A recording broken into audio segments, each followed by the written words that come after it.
राठी साहब, बहुत बहुत स्वागत है सर। धन्यवाद समय देने के लिए।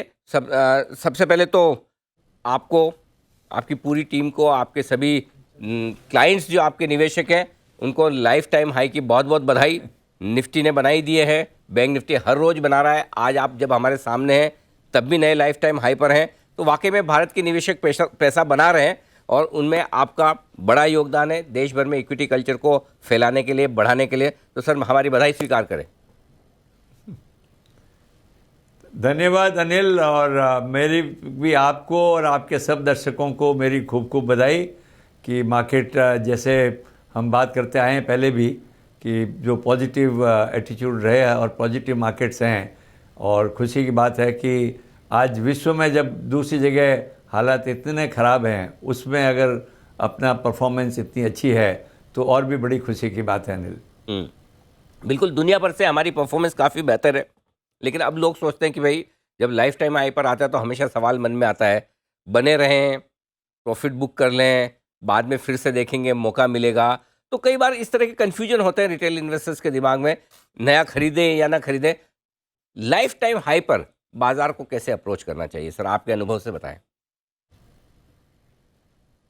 देखिए, मेरा ये मानना है कि लाइफ टाइम हाई के अलावा बाकी चीज़ें देखनी चाहिए कि मार्केट को जो इन्फ्लुएंस करती है उन चीज़ों की क्या स्थिति है, और ऑब्वियसली जैसे कॉर्पोरेट अर्निंग्स कैसी है, इन्फ्लेशन, इंटरेस्ट रेट, सब चीज़ें जो हैं जो कंट्रीब्यूट करती है डिसाइड करने में भी कि आगे जाके मार्केट कैसा होगा। क्योंकि आज आदमी को क्या करना चाहिए डिपेंड करता है क्या एक्सपेक्टेशन है आगे जाके, उसके ऊपर ही आदमी को डिसाइड करना चाहिए। तो मेरा मानना है, एक तो हमेशा मानना है कि मार्केट कितनी ही ऊंचाई पे जाए बने रहना चाहिए, क्योंकि मार्केट में टाइमिंग जो करना है ना वो बिल्कुल संभव नहीं है, और जो कोशिश करता है मुझे नहीं लगता कि कोई उसमें वास्तव में सफलता उसको मिलती है। टाइमिंग करने में आप निकल जाते हैं और फिर पता लगता है मार्केट और ऊपर चला गया तो बड़ी तकलीफ होती है और फिर घुसना बड़ा मुश्किल होता है। तो एक तो पहली बात तो मेरा ये मानना अनिल कि इतने हाई पे भी मार्केट में इन्वेस्टर्स को, एग्जिस्टिंग इन्वेस्टर्स को बना रहना चाहिए। बिल्कुल ठीक बात है। तो एकदम क्रिस्टल क्लियर राय है कि एग्जिस्टिंग इन्वेस्टमेंट है, बने रहे। सर, कंपनियों के लिहाज से आपसे राय लेना चाहता हूँ। आपको नहीं तो भी कम से कम 45 से 50 साल का कॉरपोरेट सेक्टर का अनुभव है, इतनी लंबी आपने यात्रा की है, देखा है। क्या आप ये कह सकते हैं कि जब से आपने करियर शुरू किया तब से लेकर अब तक इस वक्त हिंदुस्तान की ज़्यादातर कंपनियों की बैलेंस शीट बहुत मजबूत है, कर्ज कम है, बैलेंस शीट में कैश है, डेट रीपेमेंट करने की कैपेसिटी बढ़िया है। तो ओवरऑल कॉर्पोरेट सेक्टर को कैसे देखते हैं आप? नहीं, देखिए, ओवरऑल कॉर्पोरेट सेक्टर में एक तो ये चीज़ नोट करना अगला है कि सब जगह कॉर्पोरेट गवर्नेंस में ज़बरदस्त इम्प्रूवमेंट हुआ है।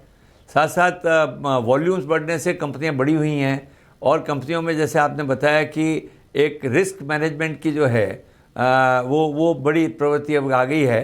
जैसे डेट के मामले में पहले जो होता था भाई डेट ज़्यादा लेके रखें, अब धीरे धीरे प्रवृत्ति आ रही है कि भाई डेट को एक लिमिटेड वे में डिपेंडिंग ऑन योर रिस्क वो डेट लेना चाहिए। सारी कंपनियों की बैलेंस शीट काफ़ी सॉलिड है, पर्टिकुलरली लार्जर कंपनीज़ की जिनकी अपने बात कर रहे हैं कि आज निफ्टी कंपनी या लार्जर जो भी बड़ी कंपनी हैं, सबका बड़ा ध्येय बड़ा क्लियर है कि भाई अपने को नॉट टू हाई डेट जरूरी है ग्रोथ के लिए, परंतु नॉट टू हाई, और उसको देख के चलना चाहिए। और देखिए कॉर्पोरेट अर्निंग्स में अपनी efficiency, even let's say pandemic के कारण कितनी जगह कंपनियों में एफिशिएंसी बढ़ गई है, हर जगह लोगों ने नई चीज़ें सीखी है।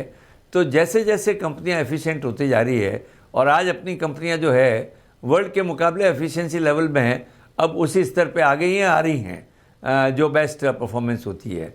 तो सीमेंट इंडस्ट्री का जैसे एक आपको एग्जांपल दूं कि पिछले 40 सालों से जब से मैं इस इंडस्ट्री से जुड़ा तो कितना ज़बरदस्त इम्प्रूवमेंट है। और आज इंडिया की सीमेंट कंपनियों की परफॉर्मेंस जो है, प्रोडक्टिविटी या आप कॉस्ट ऑफ एनर्जी वगैरह गिने तो amongst the best in the world है।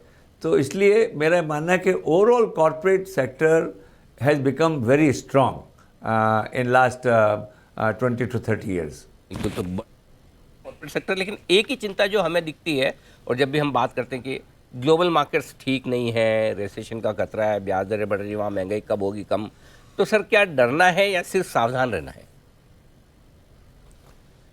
देखिए, मेरा मानना है कि हर चीज़ में डरने की बजाय पहले सावधान, जैसे आपने वर्ड यूज़ किया, सावधान समझना है कि उसका अपने ऊपर क्या असर होगा। और ये इस बार मैं इतने सालों के टाइम में अभी एक जो विशेष बात देखने को अभी मिल रही है कि अपनी इकोनॉमी का रुख वो सारे दुनिया की इकोनॉमी से रुख से अलग है। आज अपने बात हो रही है 7% ग्रोथ की। इवन देखिए, वर्ल्ड बैंक ने अपनी ग्रोथ के एस्टीमेट को 6.5 से 6.9 कर दिया। हालांकि आरबीआई गवर्नर साहब ने 7 से उसको 6.8 किया। तो 6.8 6.9 मतलब that is not very important number. क्या है, आज दुनिया के मुकाबले देखें, जब ग्लोबल ग्रोथ की बात हो रही है कि 3% से नीचे होगी, 2% के आसपास चली जाएगी, हो सकता है रेसेशन भी आ जाए। और उस समय इंडिया की इकोनॉमी जब 6.5-7% ग्रो कर रही है इन रियल टर्म्स, और अगर इन्फ्लेशन का इफेक्ट लें तो रियल नॉमिनल टर्म्स में अपनी इकोनॉमी 15% के आसपास ग्रोथ करेगी। तो ये ग्रोथ जो है बड़ा डिफरेंट है। और आगे जाके क्या होगा ये भी इम्पॉर्टेंट है, खाली आज की बात नहीं है। वेदर ये आगे जाके इस तरह की इकोनॉमिक ग्रोथ बनी रहेगी, उसमें क्या मेरा मानना है कि हाँ ये बनी रहेगी, क्योंकि कई पॉजिटिव फैक्टर्स हो गए अपने। कई फैक्टर्स को समझना बहुत ज़रूरी है कि एक तो जैसे कॉर्पोरेट एफिशिएंसी की मैंने बात की, वो बहुत अच्छी है। अब गवर्नमेंट में देखें, इस बार देखिए टैक्स एफिशिएंसी कितनी इम्प्रूव हुई है। 25 से 30% सारे टैक्सेज में ग्रोथ आई है। पिछले सालों तक जो है अक्टूबर तक जाके जो रेवेन्यू के बजट होते थे गवर्नमेंट के, उसका करीब 50% रेवेन्यू पहले 7-8 महीने में आता था। इस बार जाके वो 50 की जगह 60% के आसपास हो गया। तो आप देखिए ये चीज़ें जो है ये बड़े लॉन्ग रेंज में अगर देखें कि इनका इफ़ेक्ट और आने लगेगा। अगर टैक्स की एफिशिएंसी इस समय इम्प्रूव हो रही है, जीएसटी का लीजिए, तो जो रिफॉर्म्स पास्ट में हुए हैं उनका इफ़ेक्ट अब अपने को देखने को मिल रहा है। और ये गवर्नमेंट की तरफ से पॉजिटिव फैक्टर है। गवर्नमेंट के कई जो रिफॉर्म डिसीजंस हैं, कभी कंपनियों को प्राइवेट करें, जहाँ सरकार का बैंक्स को प्राइवेटाइजेशन करना, all these are giving very good signals to the world at large. तो और जो नेगेटिव फैक्टर इन्फ्लेशन की जो बात होती है कि भाई इन्फ्लेशन बहुत ज़्यादा है, इंटरेस्ट रेट ज़्यादा है, सही है इन्फ्लेशन, परंतु अब ऐसा लग रहा है कि इन्फ्लेशन पीक कर गया। अब आरबीआई ने जो पिछली रेट 35 पैसे बढ़ाई, जो 50 पैसे बढ़ा रही थी, और अभी उनके मिनट्स आने बाकी है, पर मेरे लगता है कि अब आगे जाके ज़्यादा से ज़्यादा एक और इंक्रीज इंटरेस्ट रेट में आ सकती है। इंटरेस्ट रेट इंक्रीज होने के बाद में आप देखिए लॉन्ग टर्म इंटरेस्ट रेट्स में कोई बढ़ोतरी नहीं हो रही है। इंडिया में जो 10 ईयर की यील्ड है वो अगर 7.2% के आसपास है तो वही चल रही है, चाहे अपने ये शॉर्ट टर्म रेट आरबीआई बढ़ा रही है। यूएस में देखिए इतनी इंक्रीज होने के बाद यूएस की जो 10 ईयर यील्ड है जो 4.5 पे पहुंच गई थी, वो 3.4 पे आ गई।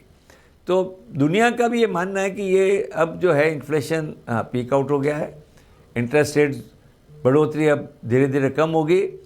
ताजुब नहीं होगा कि एक साल बाद जो है दुनिया में सेंट्रल बैंक फिर से इंटरेस्ट रेट को घटाने की कोशिश करें, क्योंकि जब रिसेशन आता है, ग्रोथ कम हो जाती है, तो central banks around the world they start pumping more money into the system, start reducing the interest rate. तो मैं फ्यूचर को ध्यान में रखते हुए मेरा मानना है कि इंडिया की इकोनॉमी आगे भी जाके अच्छी रहेगी। परफेक्ट, तो काफ़ी मजबूत इकोनॉमी है।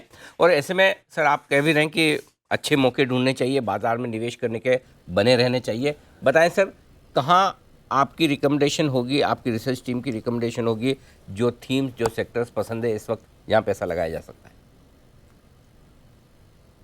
देखिए इस समय एक तो जैसे बैंकिंग, पर्टिकुलरली एनबीएफसीज, फिर कैपिटल गुड्स को अगर देखें, इंफ्रा को देखें, ये अच्छे कर रहे हैं और अच्छे करेंगे। आईटी जिसका बहुत लास्ट एक साल में they have obviously come down heavily, पर यह मानना है कि आईटी में भी फिर से रिवाइवल आके आईटी अच्छा करना चाहिए। प्रेशर जो रहेगा वो कमोडिटीज़ पे रहेगा, क्योंकि कमोडिटी प्राइसेस ऊपर जाके अब वापस नीचे आने लगी है ग्लोबली। सो मेटल्स लें, ऑयल लें, उनमें प्रेशर रहेगा। परंतु वैसे तो जैसे मैं कहता हूँ कि इंडिया में हर सेक्टर में ऐसी कंपनियां मिलेंगी जो बहुत अच्छा करेगी even in difficult times. But by and large जो मैंने आपको बताया ये सेक्टर्स अच्छे हैं। एफएमसीजी ये देखिए ये ऑल वेदर सेक्टर्स हैं। एफएमसीजी कभी भी लो आप, लॉन्ग टर्म के लिए हो, बहुत अच्छा रहता है। तो ब्रॉडली ये फैक्टर्स में मेरा मानना है अनिल के ये अच्छा करेंगे। बिल्कुल परफेक्ट। तो ये है कुछ सेक्टर्स जहाँ पर आपको बुलिश रहना चाहिए, बैंक्स, एनबीएफसी, कैपिटल गुड्स और थोड़ा थोड़ा आईटी, कमोडिटीज़ में अब भी रखें सावधानी, ऐसा मानना है राठी साहब का। सर बहुत बहुत धन्यवाद समय देने के लिए और आज हमारे दर्शकों को गाइडेंस देने के लिए। Thank you so much sir. Thank you Anil, thank you so thank much. You sir.